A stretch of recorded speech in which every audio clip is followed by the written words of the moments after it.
Well, hello YouTube, it's me, Fortmaster, and welcome to another Not Real Name reaction. In this one, Roxanne Wolf on the road to redemption or ruin.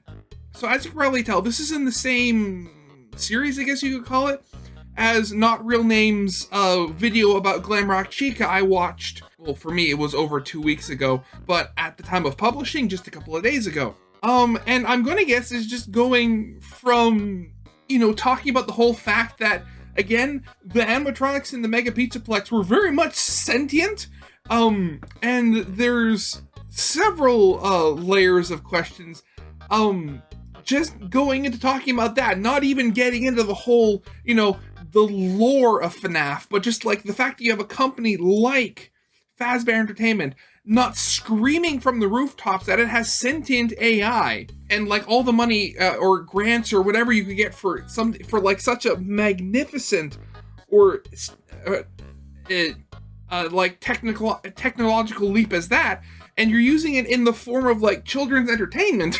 And not only that, but you're giving like the AI mental issues, where as seen with Glamrock Chica, you have like the eating disorder, with Montgomery, anger issues, with Roxanne Wolf, like the absolute lack of any sort of sense of self-worth, requiring like nothing but constant sources of external validation, or else she devolves into like an absolute puddle of just of self-hate and like with no self-worth whatsoever. And as Not Real was talking about in the Glamrock Chica episode, for me, I'm not sure like where on the spectrum these issues come from. Like, are these issues that are like just cranked up to 11 because of the whole thing with like glitch trap being in the systems and messing with everything? Or are these like purposeful like design decisions into the personalities to make them I wouldn't say subservient, but like, I don't know, easy to control? I mean, then again, they had so much trouble controlling Glamrock Chica with her hunger and Montgomery with his anger. I mean, does it just come down to the fact that you had people literally not knowing what they were doing designing these things, and then becoming sentient afterwards? Did they even realize they were making sentient? And that just, oh god, and that adds a whole other layer to everything, because like, were they designed to be sentient? Like, is this sort of the thing where like, oh, we want a more, flexible sort of machine, and then the sentience kind of came accidentally from that, and that's why like the personalities are so messed up, because they weren't designed to be handled by like actual thinking machines? Or were these built from the ground up to be AIs? That just adds like a whole nother level to everything. I loved Not At All's like sort of deep dive into Chica, and not only her character, but also kind of lack of character, because she was kind of wasted potential. But given what we see of Roxy in Ruin, because I think out of any of the animatronics, well, basically all the animatronics that appear in there, she's the one that gets like the most development, I guess you could call, because of course she's roaming the Pizzaplex and you have to be careful not to get hurt by her, because there's an actual part in because Roxanne was Casey's like favorite animatronic. Like as you kind of see, there's very much the real chance that she had one of those things where she had a birthday party at the Pizzaplex and nobody showed up, which, for a child sucks. And then Roxanne, did her thing at the Pizzaplex and tried to make the party, or what was left of it, bearable. And then there's the point where like Roxanne actually catches you, and then Cassie screams, because she's a child and scared. And then Roxanne realizes that she doesn't have Gregory, she has another child, and backs away and apologizes because she knows she did something wrong. Oh god, there is so much to unpack there, and I really hope that we get something similar with Chica or just any of the other animatronics, because I mean, you of course got like Freddy with all of Security Breach. I mean, if you could have like other games, or at least one other game with like Chica, or maybe even Montgomery, just like, well, I mean, he was pretty much completely destroyed, so I don't know how you do that. So yeah, of course, as always, original video is linked in the description if you haven't seen it for some reason. corner video will lead to my Let's Play of the day, and if you like any of the stuff I put out, whether it's reactions or Let's Plays, I would very much like it if you subscribe to my channel. You know, just helps you see when I put out new stuff, which, I mean, if you like my stuff and want to see more of it, that's pretty much the, you know, main way of doing it.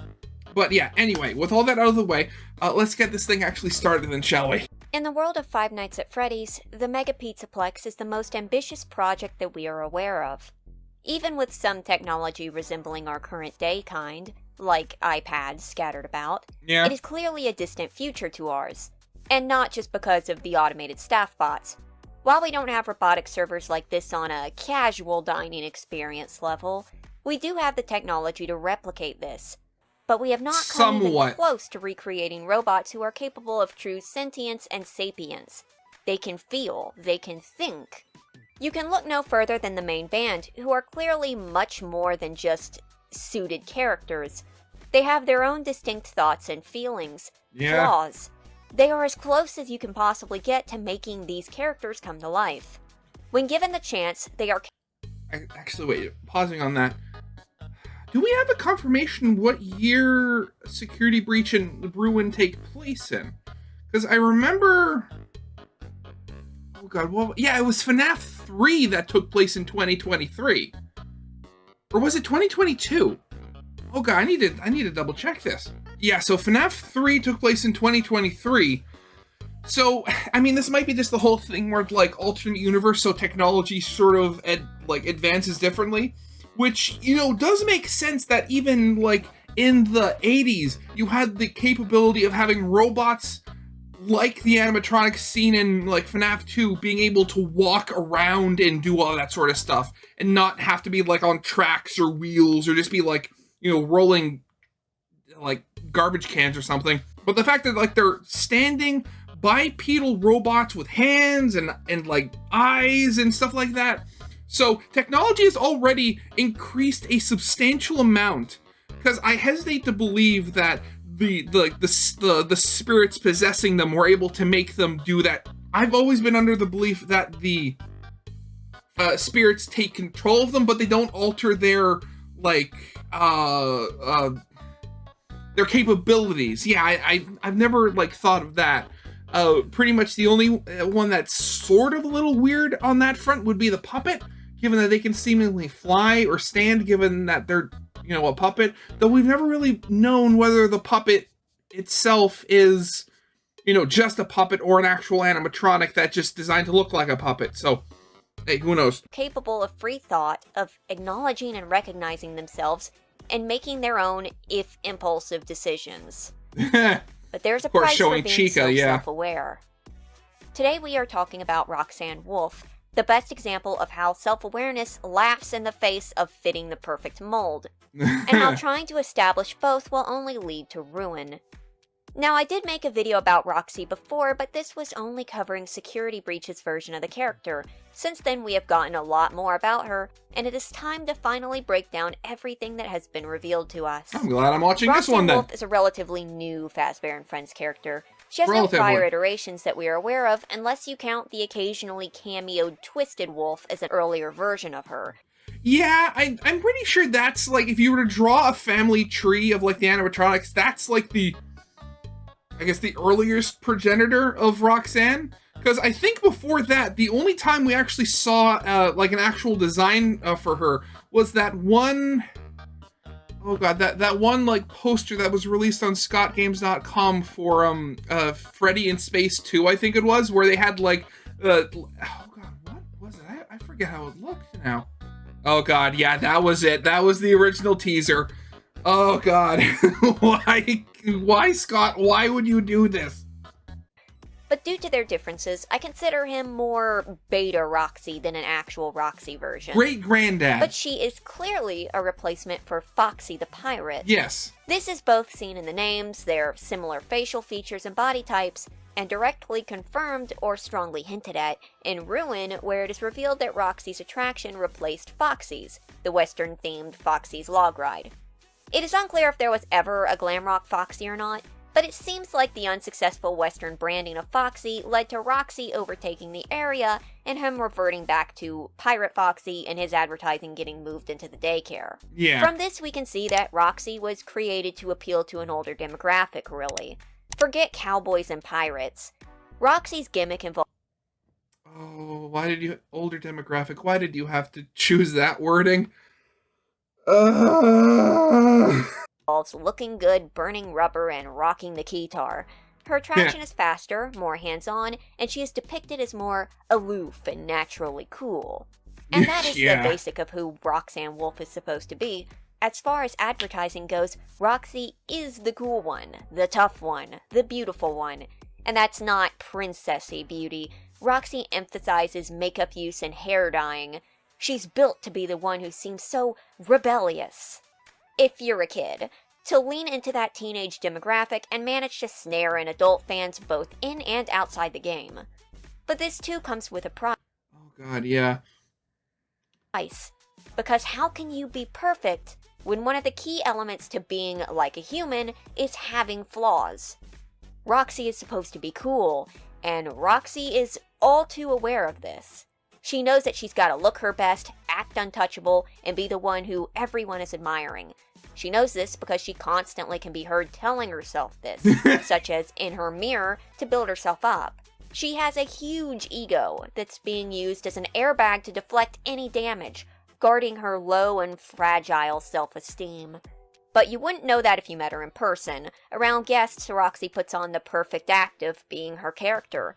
Yeah, but I remember thinking of it, like, I remember watching, like, the playthroughs for Security Breach when it first came out, and everybody being, like, so confused or surprised when you're crawling through the air duct, and you walk past, like, Roxanne's room, and you hear her talking to herself in the mirror. I still love that little bit of characterization. Going back to my reaction of Not At All's video about, like, why Shattered Freddy works and GGY didn't. But just the fact that, like, these... Well, the animatronics are actual characters in this game. They're not just threats you face. Like, they actually have a personality, which I really loved. Before that, the only real, like, bit of personality we got would have been from, like, Ultimate Custom Night, and that was only after they killed you. Don't you hate getting killed by obscure secondary characters? Confident and cool and impressive, she knows what she's got. Though it is behind the scenes where we see Roxy at her worst. When hunting Gregory, she can be cold and catty. Sneak away, little coward. And threats such as, nobody will miss you. When being tended to by employees, she comes off as demanding and difficult, quickly losing her patience and raising her voice when she feels affronted. Very much, which, yeah. I mean, that whole makeup minigame. I mean, the whole makeup minigame in Help Wanted 2. Yeah, again, going to the trailers, I saw that whole thing where, like, when people saw, like, you, like, doing Roxanne's makeup, they went absolutely nuts from that. I loved it. There's no excusing this behavior, but we do know where it comes from. The insults Roxy spits are from a place of self-reflection. She says things that would hurt her, and her bossiness comes from her pride being wounded by a lack of autonomy. It all stems from that vulnerability that she has hidden away. The closest she gets to being vulnerable out in the open is when Freddy and Gregory end up stumbling upon her in her room midway through Security Breach. I remember the two that! Are using Oh my her god! elevator to leave parts in service and end up in her back room where they can hear her crying at her vanity.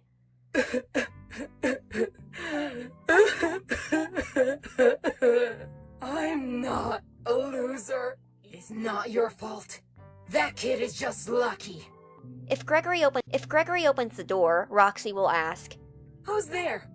It's nothing. Don't get distracted. Don't be a loser. Get back out there! and then leave. But if Freddy barges through, she has this line. Freddy, get out of my room! Freddy also says... Oh god, I remember that. Oh god, that is so... I still love that. That is so funny. It's very much like a brother-sister sort of relation. Well, I don't know if that's actually is why. I imagine it's almost like a brother-sister sort of relationship going on there. It's really funny. I'm going. Or he's supposed to. The subtitles appear, but I don't think I've ever heard the line being activated. The point is, Roxy is too proud to show even the slightest bit of weakness, even towards Freddy, who is not only her bandmate, but has been shown to be, by all accounts, kind and understanding. While this exchange with Freddy might easily be written off as him just catching her at a bad time, I think there's plenty of little hints in marketing that Roxy is a bit of a lone wolf. And as we know, Roxy adheres to that image. Sure, there's plenty of ads of them hanging out together, but there's also quite a few of Roxy just doing her own thing. It's not enough to bank on, but He's just standing there, menacingly! Considering that Roxy spends so much time building herself up in her mirror, I'd assume she does need plenty of time alone to do that. This would also explain why, even with all of her character building in these games, we haven't seen a significant relationship between her and any of her bandmates. Moving on, Roxy has 2 attractions, Roxy Raceway and the Glam Rock Beauty Salon. Which is Roxy in the Raceway is one of the largest Raceway. attractions in the Pizzaplex, both in size and in scope. It's a go-kart racetrack where folks can come in and zip around the winding roads in a desert canyon-themed atmosphere. Young drivers can even ride alongside helpful driver staff bots. There's stands for people to watch the races, there's food stalls, bumper cars, there's even party garages, which are these little garage-themed rooms to host birthday parties in.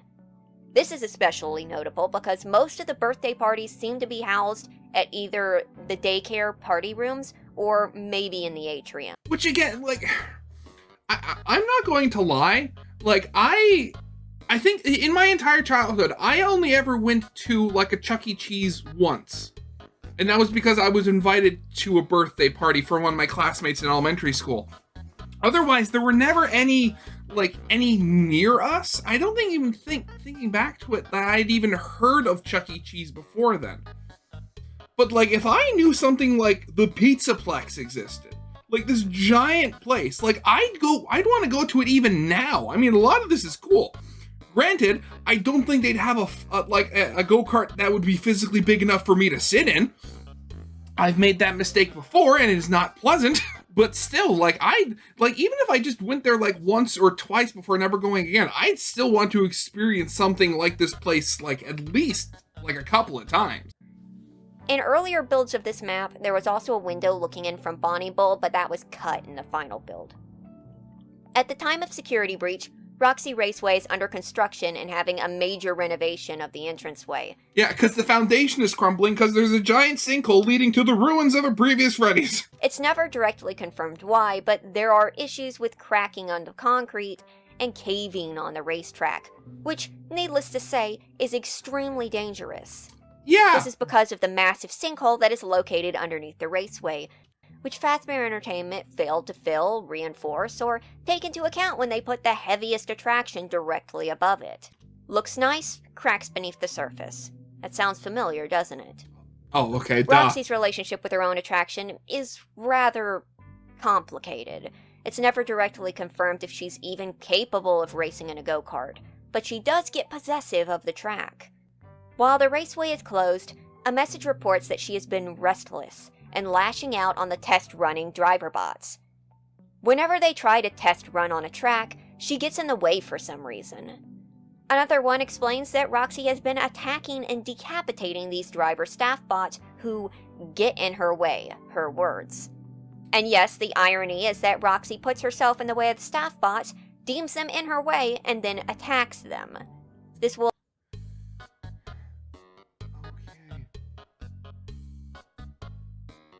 That makes the whole cutscene where you get her eyes. I'd never connected the dots on that before. Again, I've said it many times before, but this is exactly the reason why I watch videos like this. Because I would happily just go by and never even like notice stuff like this probably in previous times she's been able to get in the way of the go-karts as they're going and stop them when she like jumps down. But then Gregory, being the wild card that he is in the whole situation, he swerves the cart, sends it literally flying, and since nobody's ever done that before, Roxanne has no way of stopping it, so that's when it hits her in the face. Will eventually come back to bite her, as we will see later. Yep. Now, there isn't any indication that Roxy is intending to stall the opening of the Raceway. Considering how much she desires the attention, it seems more likely that this lashing out is just due to frustration. Both the daycare attendant and Monty have been shown attacking staff bots and damaging property, though Roxy's motives seem to be like misplaced aggression and a sort of confused entitlement. That she's so wrapped up in her road and someone getting in her way on her road that she's willing to strike out even when it's going to stall reopening for even longer. It is perplexing, but a good example of how her behavior is affecting her situation on the whole. Yeah. Her other attraction is a Glamrock beauty salon, which is connected to the Raceway, is stylized in the same canyon theming, and is largely a hangout and meet and greet spot for Roxy herself, assumedly. Guests can drop in to get their hair and nails done, get their children done, get pictures with Roxy, and purchase Fazbear brand beauty products. Get their children done. What does that mean? I know what it's supposed to mean. I'm just trying to be funny here. I'm sorry. Help Wanted 2 also shows Roxy herself getting her makeup done here. Now, while it is very possible that Roxy's just here getting glammed up from the minigame, it's also quite likely that Roxy probably does get her makeup done at the beauty salon. I would assume in front of guests as advertisement to encourage them to spend their money on a makeover or pick up a bottle of dye or a tube of Rockin' Roxy red lipstick on the way out. Which, yeah, you'd think is like, obviously, you know, the makeup she, I don't know, wears normally, I guess would be the right word, is, you know, it's a part of her suit, so you're not going to change it. So what you're literally is doing is painting over it with, like, I'm guessing with literal makeup, or maybe, like, temporary paint or something, just, again, for the advertising. I will get back to the minigame later, but since we're discussing merch, let's dip into Roxy's branding. Like Chica is used as a figure to sell food, Roxy is both a figure of all things cool and cutting edge, but also the figurehead for said beauty products. And her goal is to get guests into a racetrack, which is likely the most expensive attraction even at basic pricing. Probably, yeah. And her methods of convincing: sign up today and be a winner. Nobody likes a loser. Somehow, they're very effective. The advertising also portrays her as having a temper, such as when she's shown breaking her golf club in the Monty Golf poster. The last thing we'll cover before getting into her appearances is her upgrade. Like Chica and Monty, Roxy was gifted an upgraded part, hers being her special eyes. She can look with her special eyes and see through walls, though can't spot Gregory through flimsy baby carriages. Look with your special eyes. I'm sorry. It is assumed that these eyes may have some use on the Raceway, but there have been complaints due to Roxy talking to bots through the walls in front of the customers. But Fazbear Entertainment has made no adjustments, as they usually don't. No, because they don't seem to Chica's voice to care. causing staff bot malfunctions and Monty breaking Pizzaplex property, Roxy's issues seem much easier to overlook. Now let's get into Security Breach. We've covered an important scene Talking in it to people earlier, that aren't but there, let's she's go going over nuts. the full role. When it comes to Security Breach, Roxy is a formidable foe. She is the fastest animatronic, supposedly. She is agile, capable of pouncing with teeth and claws, and is even able to sniff Gregory out of a hiding spot. This works about 50% of the time. Her first appearance is on stage in the intro with the other Glamrocks, where she is shown playing it up for the audience, swinging cords and hiking legs, and generally putting on a show. She is next spotted by Gregory when he's crawling through the vent over her room, when he peeks in and spies on her talking to herself in the mirror. Your performance was perfect tonight. Thank you. Your hair is beautiful.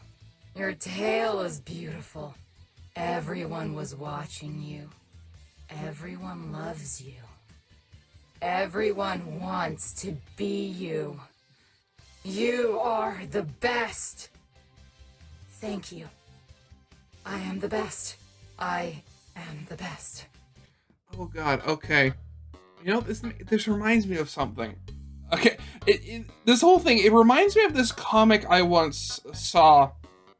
I actually shared it on the FNAF Reddit once, and it was basically going like somebody just offhandedly says like, "Oh, I love you, Roxy. You are the best." And it's like, and she's like putting on the front of being like, you know, cool, calm, collected, you know, that sort of thing. Yeah, I know. But on the inside, she's going absolutely like, "Oh, thank you." Oh, I remember it was absolutely so adorable.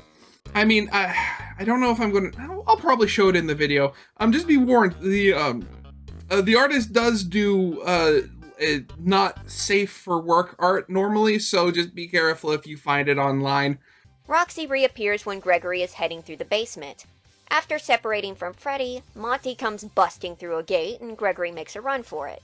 Roxy then throws herself up against another fence up ahead when he runs past her. After this point, Roxy isn't seen for a while. She can spawn in the daycare after Gregory's tossed out by Sun, but has no significant role. That is, unless you head up to the prize counter for the optional fire escape mission. On the way, you have to head through the East Arcade, and it is Roxy who will pursue you through this area. Okay. Once Gregory makes it to the security office, Roxy and Monty both stalk around outside as the office goes under lockdown, with the doors open, before leaving into the prize counter once it's over, which Gregory unfortunately has to venture through as well to make it to the fire escape. Yeah. Roxy is the greater threat here as Monty tends to stay glued behind the counters and in the storage room area, while Roxy makes her way around the prize counter proper. Upon trying and failing to make it out, there is a cutscene where Roxy becomes aware of Gregory's location, and you must hide as she makes her way into the VIP section, then sneak by once she goes past. The biggest threat in this area is that parts of it are sectioned off by gates. You cannot open these gates, but with Roxy's security clearance, she is able to walk straight through them, so she can readily cut you off at the pass. After making it to the elevator, Gregory is caught by Vanessa and the game continues on. Yep. After escaping Vanny, 2 minutes later, Gregory is summoned to the construction zone outside of Roxy Raceway where Freddy has unexpectedly shut down. He sends Gregory through to the rehearsal room and to get a backstage pass, and he has to sneak past Roxy in tight hallways to retrieve it. Yeah. Then fight off Roxy and Monty again in another security office lockdown in the larger security office behind the stage. Thinking about it, Roxy and Monty were paired up a lot in this game. Why was that? After successfully evading them, you must evade them again to put in the show stage disc to head down the parts and service. Now, up until now, all of Roxy's interactions have been relatively basic. She's just been a common enemy stalking around, usually alongside Monty, with nothing really standing out. And then we have the green room scene that I mentioned earlier. I didn't say it then, but this moment is very important, as this is one of the only scenes in Security Breach that is solely for character building, and one of the only in the game where the Glamrocks other than Freddy get a spotlight on their behavior. Yes. Neither Chica nor Monty get one of these, and if we'll be honest, it's probably because Roxy was so popular even before release that she did. It's such a waste of This potential. I wanted more of this kind of stuff. To the scene earlier, except instead of building herself up, Roxy is a mess, crying, berating herself, and pumping herself up in the same breath. And she's so distracted that her door may open and she'll simply say, "It's nothing," and leave. Oh God, you know, this reminds me of, that comic I was just talking about, the one where she's going all sort of like, where she's getting really happy that people are like cheering for her and stuff. The same artist made another one, where it's like, it's between her and Chica, Glamrock Chica. And it's the whole thing where it's like, and Roxanne's just asking like, "Are you eating trash? That's cringe," you know, that sort of stuff. And then Chica just yells back at her, "That you're cringe." And then there's just a panel of her sort of like, and then the last panel of the comic is her just absolutely crying into her mirror, just saying, you're not cringe. It is, it's equal parts like adorable and sad at the same time. I love it. After which she'll be in Rockstar Row for a short time. I just wanted to point this out because I found this out while I was looking around looking for pictures and clips online. So, Vanessa leaves parts and service through Roxy's elevator, and that's how Freddy and Gregory are able to do so as well. Okay. And when they get upstairs, Roxy is then crying and berating herself, which means one of two things. Vanessa either walked through the room where Roxy was crying without interrupting her, or Vanessa said something to Roxy and that's what made Roxy cry. And knowing how Vanessa talks to the animatronics, even going so far as to threaten Freddy, and knowing how fragile Roxy is, that's probably what happened. Because at this point, Vanessa is her superior. She's taking direct commands from her, so it wasn't like Roxy could lash back out at her. That's just a thought. Again, another thing, I never thought of that. Jeez. It's a while before Roxy appears again. Gregory is given the option to either deal with Chica or Monty. Either way, after getting them and upgrading Freddy with their part, Freddy tells Gregory to use the upgrade they acquired to head into Roxy Raceway so they can find a way to deal with her. Allow me to repeat that. Freddy tells Gregory to go to Roxy Raceway and deal with Roxy. Now that I have been upgraded, I should be able to access the Roxy Raceway. I have not been there for a very long time, but perhaps you can find some clues on how to deal with Roxy while you are there. I think this line might have been left over from the initial draft when Freddy was possessed. There's a lot of oddness surrounding Freddy's ordeal passing out in front of Roxy Raceway, and either Freddy suddenly becomes a pathological liar, or there was a plot element carved out. And I assume the latter, knowing what I do about the missing shattered Freddy segment. Regardless, Gregory heads to Roxy Raceway where Roxy is prowling around. You wander around until you find specific duffel bags or stumble upon a broken driver bot or a dance pass in one of the party garages. The driver bot's head pops off and is busted, but if it's repaired, it can be used on a functional but headless driver bot on the upper side of the raceway. After heading to the arcade to repair the head, you can put it on the bot and a cutscene commences. Yeah, the said cutscene where you drive the cart into Roxy's face. Now, before I continue, I should pull back the curtain a bit. This was not initially a cutscene, but a go-kart minigame. Data miners were able to find the bones of the kart mechanics and even staff bot lines that would have belonged to the driver bot as it taught you to drive. Take the cart out of neutral. Lightly give it some gas. Let off the clutch. Avoid the red asphalt. Not too fast. Watch the curb. Avoid the homes. But like many things, they were cut from the final game. That would have been so cool. But regardless of minigame or cutscene, the final results are the same as the effects of Roxy's insecurity rear their ugly head once more. As mentioned in the messages I covered earlier, when staff bots are testing the track, Roxy is thrown into a blind rage. One where logic and reason goes out the window and the proud wolf puts her perfect unbreakable image to the test by confronting the challenger head on. Gregory is driving around the Again, head on. Very poor choice of words there. Or maybe actually thinking about it, that was completely on purpose, wasn't it? track when Roxy spots him and runs down the bleachers before jumping down onto the track. Seeing her, Gregory goes to swerve and is thrown from the cart as it tumbles over itself and down the track towards Roxy. She doesn't have a chance to move. It doesn't matter how headstrong Roxy is, her face has always been her weak spot. Again, grade A writing here. Gotta love the wordplay. My face! My face! My face! Roxy is struck by the cart, and it and her break through the underside of the track tunnel and tumble into the space below. She is pinned under the cart, her face horribly disfigured, her eyes sticking out. Gregory climbs down beside her and retrieves her eyes before going to leave through a blocked door. But Roxy is down, but she's not out. Yeah. Gregory is barely able to get out of the way before Roxy breaks down the door and begins to stalk the room, searching for him.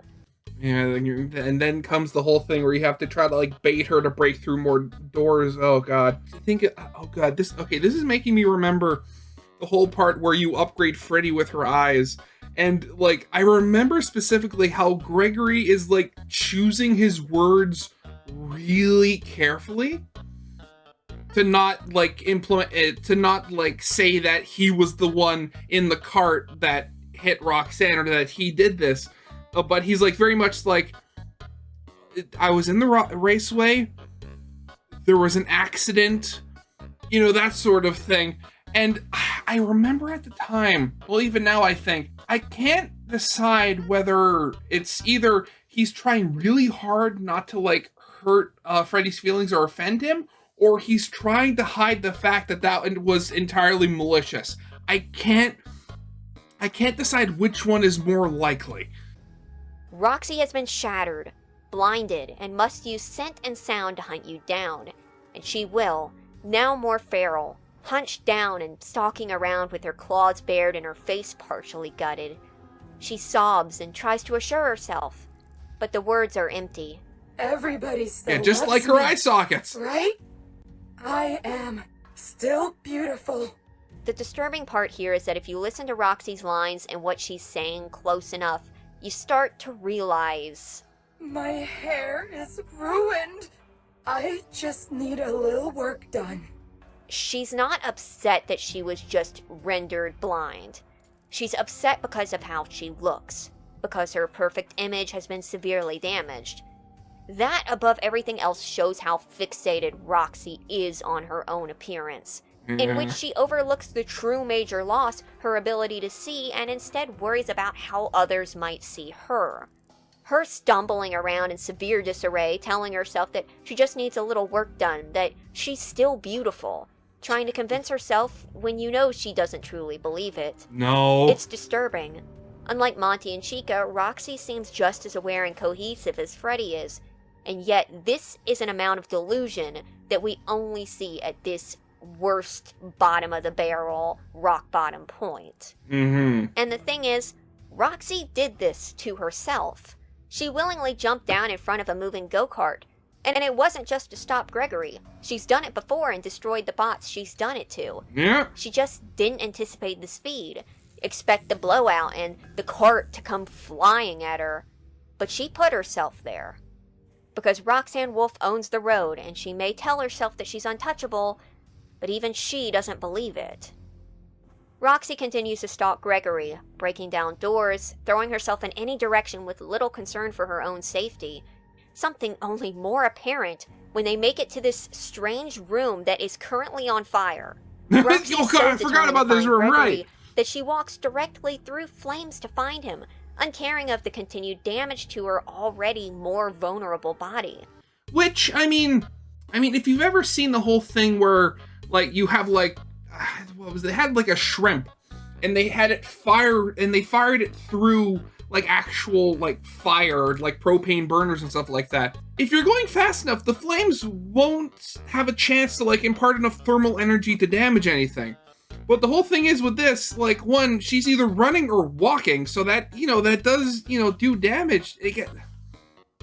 Again, this poor robot is so, not even just physically damaged, mentally damaged. She is so broken. It brings a whole new level to I can fix her. Now, some of Roxy's damage may look like it is burn damage. There's sooty spots and her tail's fur is completely gone, when realistically it probably wouldn't have been fully shredded from the accident alone. Yeah. This is likely because at one point Roxy had a burning model, one where her inner metals were heated by the fire in this room. Likely the rest of her damage would have been sustained in this room, but they couldn't get that implemented before release. It would have been reasonably complicated, though I would go out on a limb and say that we could probably go ahead and attribute her burn damage to this room. The fire room. Even though she was shown with it beforehand.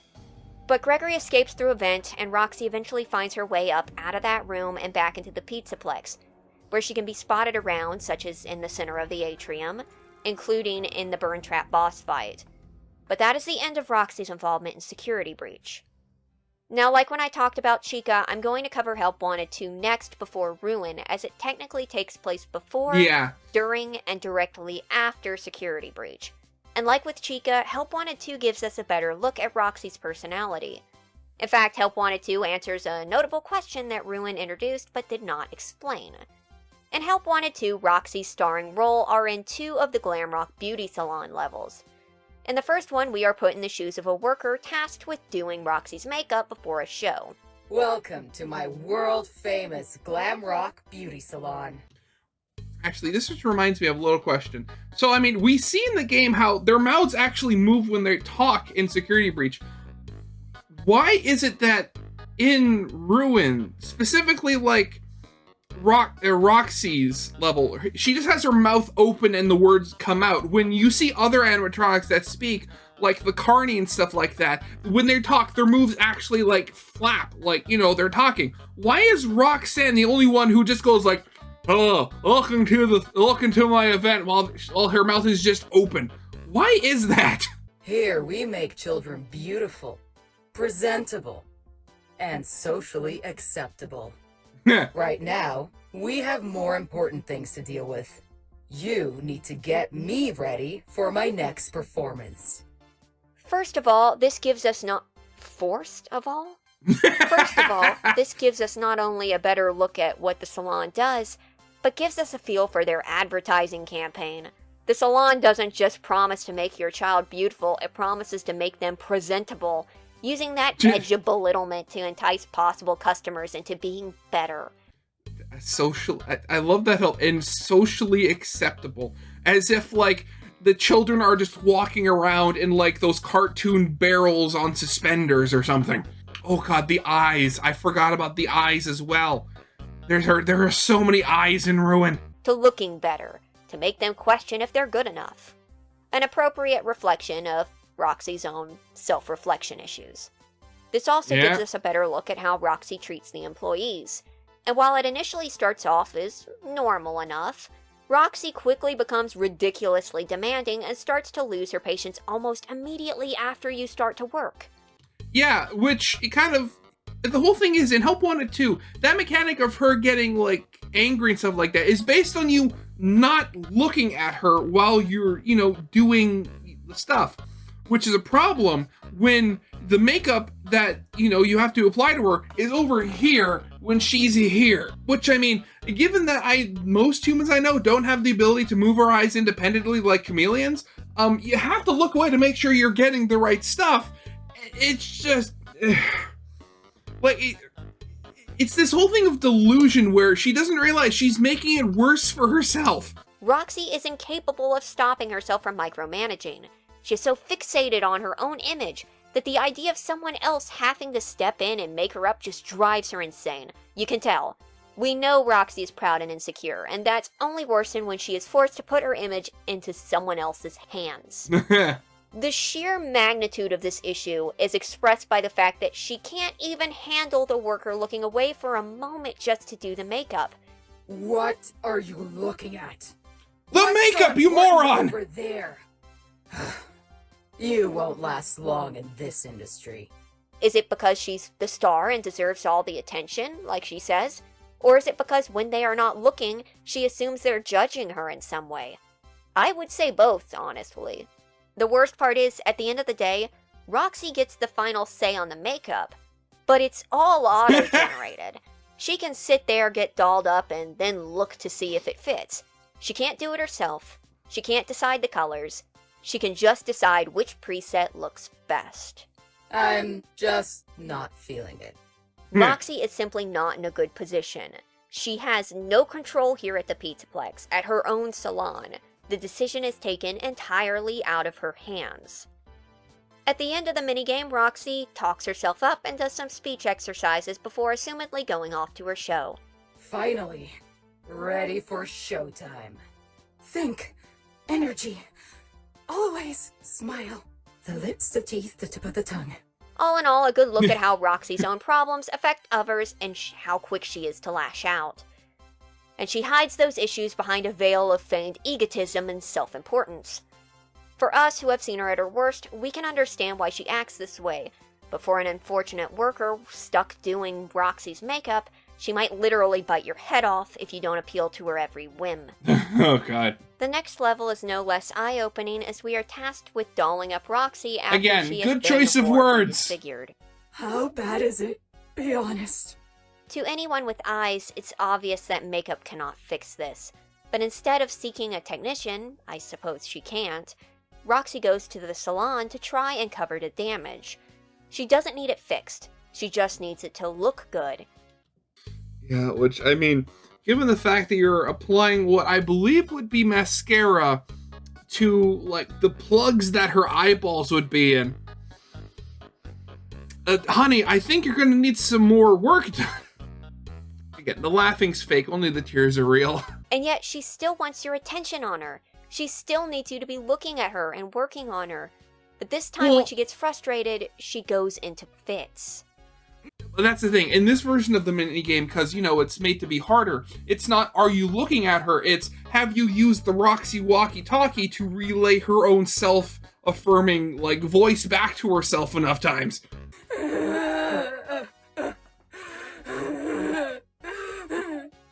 If these fits are not calmed down, Roxy will attack. But thankfully, to her credit, Roxy actually does have a moment of insight and is able to tell you how to calm her down. You must use the Roxy walkie to replicate her own voice and spout out the same phrases she at one point told herself so many times in the mirror. Yeah. She is the only one who can get herself to calm down. Here's a little tip. If I ever get in a mood, use the walkie. It calms me. You don't have to say a thing ever. Ever. This moment of acknowledgement is not too surprising. Sometimes people who have mood swings or moments of panic can then reflect and recognize what they did. It's the fact that alongside so much denial that Roxy can realize she's out of line and tell you what to do is so telling. Maybe it suggests that underneath all of these skin-deep issues, Roxy does perhaps care and doesn't want to lose her temper like she does. Or maybe it's just because she doesn't want to lose the one person working on her. Either way, it's effective in calming her down. But unfortunately, nothing is good enough. No amount of makeup is good enough. There are fake mouths and eyes on the turnaround. You could technically rebuild her face in a superficial but marginally better way. But she refuses. It's not good enough. Truth is, in this state, Roxy probably wouldn't have been happy with anything except perfection. Yeah. She already takes her appearance so seriously that the slightest fault drives her mad, so this was never reasonably fixable. Eventually, Roxy gets fed up and demands the mask. Just give me that mask and get out! A lone metal mask appears on the roundabout, and once handed to her, she puts it on and turns away, telling you to leave and plotting how to find Gregory. Now, the question Help Wanted 2 answers is about this mask. In Ruin, Roxy unexpectedly has a different endoskeleton face, one with a jaw that even moves. It was unclear why this change occurred, well, except to add a port onto her face for a big moment where Cassie has to use it, but the theory that it was, in fact, a mask became popular, and then was confirmed in Help Wanted 2. Notably, there are differences in her endoskeleton that are not explained. But that is the end of Help Wanted 2 for Roxy. It tells us more about how she treats others, shows a major quirk in her insecurity, the need for constant eye contact as validation, and even gives us more of Shattered Roxy's mental state. It enforces that together exterior, cracks beneath the surface comparison one might make to her Raceway. Yeah. On to Ruin, where we see the after effects of Roxy's shattering and the fall of the Pizzaplex. Abandoned by Fazbear Entertainment, all of the animatronics have fallen into disarray, and Roxy is no exception. She has deteriorated even further, with most of her exterior having worn away, leaving only her endo truly intact. With the mask she now has part of her face remaining, but it is a cold shell of what she once had. Though, peculiarly enough, she's one of the few animatronics that still seems to have her mind together. While Monty has become completely feral and Chica is almost entirely like a zombie, Ruin Freddy is entirely brainless, Roxy still seems to have a grasp on what's going on and what happened last. She's just in such a broken state, there's not really much she can do about it. Cassie, the young girl we play as, finds Roxy in the remains of the Glamrock Beauty Salon. Cassie is established through the game up until this point to be a big fan of Roxy's, and we'll get to why in a minute. But she is shown wearing clothing styled after hers, painting her nails like hers, and even directly mentions Roxy as her favorite when looking at her Roxy radio. Roxy is crying, and Cassie sympathizes. Poor Roxy. And then Roxy hears you. Roxy, hearing her, gets up abruptly and looks around before suddenly hearing something else and, assuming it's Gregory, sprints off into the raceway to find him. At that point, ruined Roxy becomes a threat who Cassie must avoid.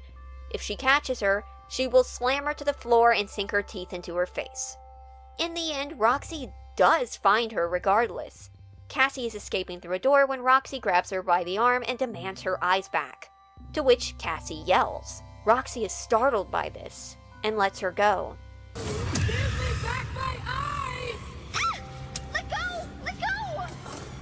I'm sorry. Again, that was what is it with these last couple of games where some of the best like YouTuber reactions were always with Roxy. Again, that one like spot where like you actually see her like recoil, realizing that she's made a mistake. I remember seeing so many YouTubers that were like so flabbergasted and like so surprised that happened, because realistically, in all of the FNAF games that we've had, there's never been a point where like once an animatronic has gotten you, it's like let you go. It's always been once it's gotten you, it's it. The game's over and you have to start over from whenever like the last checkpoint is. Oh, I love moments like this. I wish there were more of them. The two are then separated. During this time of separation, Cassie is informed that she is to decommission Roxy if she wants to continue on her rescue mission. She gets this opportunity when later on, she finds Roxy pinned under a go-kart. It's then that Roxy truly recognizes Cassie, and we get their backstory as a significantly softer Roxy reflects on Cassie's special day, or her last birthday party. It has been some time since I saw you last. If I remember correctly, it is on the 11th. I remember because you are number 1. Twice. Have you booked your party? Oh. I'm sure your friends will show up this time. So to clarify what happened, Cassie had a birthday party at the Pizzaplex, likely because her father was an employee there. She invited other kids, but none of them showed up, leaving Roxy to be the one who was there for Cassie. We see cutouts of what was likely Cassie before and during the party, dolled up in makeup like Roxy's and crying. Again, this is also in the mental world, so... Actually, why did they appear? Was this like purely a construct based on the fact that that Cassie was the one wearing the mask? Another question we'll probably never get an answer to. I think it goes without saying that likely Roxy sees herself in Cassie, or at least she saw herself in that moment. A crying child drenched in makeup just wanting to be popular and have friends, but finding herself alone. It is no wonder that Roxy would latch on to that memory above all the other nameless children who she attended the parties of, especially since, Cassie was the only kid there, giving them plenty of one-on-one time. Yeah, definitely. But this isn't the only reason Roxy is suddenly nice. And what I mean is, Roxy in this scene is not just friendly to Cassie. She doesn't sound anything like the Roxy we've heard up until this moment, not even in Help Wanted 2. No, definitely. It's very noticeable. It was sort of believed that Roxy was just nice to anyone who isn't Gregory, but Roxy's treatment towards the makeup artist shows her as being just as impatient and ready to jump the moment she gets displeased. Yeah. Not as angry as with Gregory, but not the schmoozy sweetie and ruin. So it's just Cassie, right? Well, maybe, but I noticed something. Listen to Roxy's line delivery in Security Breach. Keep searching. He can't hide forever. Freddy, get out of my room! In Help Wanted 2. Still not feeling it. Do you think all this just happens? I want something different. And in Ruin. Gregory? You can't hide forever. I'm sorry. Error. And after Roxy is damaged and meets Cassie. Cassie. Welcome back, Cassie. Do you still like carrot cake? I love carrot cake. Happy birthday, Cassie. There's a difference. Thinking about it, yeah, her inflections, they sound... Well, I mean, not only a lot more monotone and stuff like that, but the way she speaks in that one moment sounds a lot more like glam rock Freddy almost. Like she's reverting to like almost like a more basic, or I guess what we saw in Security Breach, like a safe mode in her systems or something like that. And this is after she's being crushed by a forklift, which, again, how does that happen? What did you do, Roxy? When Roxy is talking to Cassie, she doesn't sound like herself. Her words are halting and robotic, a little confused. Like she goes from acknowledging her horrible situation to suddenly not being aware that the Pizzaplex is in the state it's in. Does that sound familiar? Have you booked your party? I'm sure your friends will show up this time. I need to clean up before we can open in the morning. Okay, I completely forgot about Eclipse, right? Yeah. And that's after you plug him in and like reboot him. You've set him back to like factory default, or so hopefully like all of the damages and stuff that have just accrued over time without proper maintenance, and also just them being them, hasn't like taken effect yet. Oh, this place will be flooded with kids. A fountain is a decorative reservoir used for discharging water. Again, what was I saying about Freddy? Roxy isn't just being extremely nice because it's Cassie. Roxy's in safe mode. This safe mode somehow simplifies the animatronic and makes them more friendly. At first, I thought it was just a Freddy thing, who is shown to absolutely be in safe mode during the intro to Security Breach, but Eclipse also exhibits this behavior after the daycare attendant is rebooted, similar to Freddy's reboot. Sweet, blissfully unaware, and Roxy is showing the same behavior. This isn't to say that Roxy wouldn't be nicer to Cassie. She shows regret attacking her, but this out-of-character shift beyond just nice Roxy to abnormally nice Roxy is likely a result of being abnormally nice Roxy. But this reunion is cut unfortunately short when Cassie is forced to shut Roxy down. Roxy blissfully fades into oblivion. For a little while.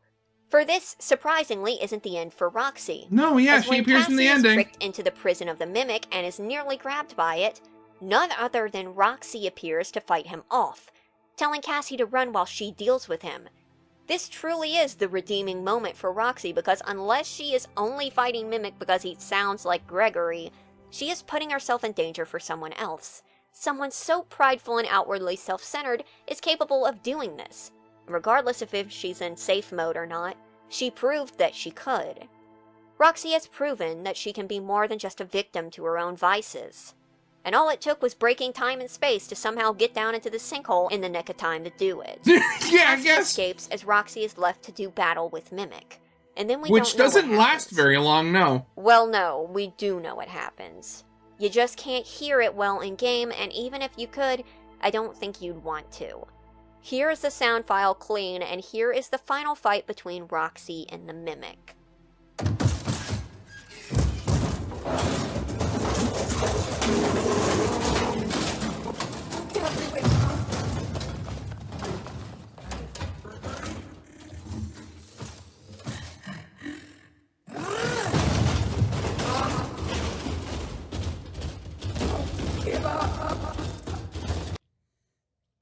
I have never heard any of this before. Jeez. Give up. You The Mimic is mocking her.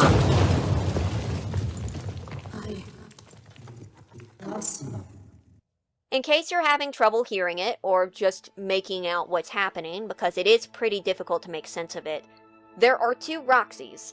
One is Roxy, and the other is Mimic, who begins to copy Roxy. Now right at the end, one of them gasps, and there is a loud crash.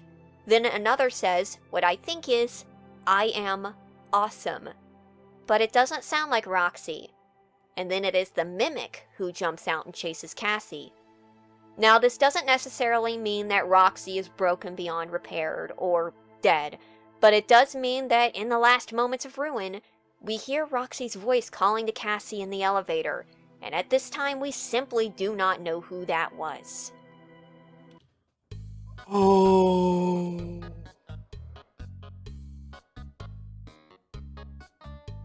I guess chalk one up for another. God, I never thought of that before. Oh no.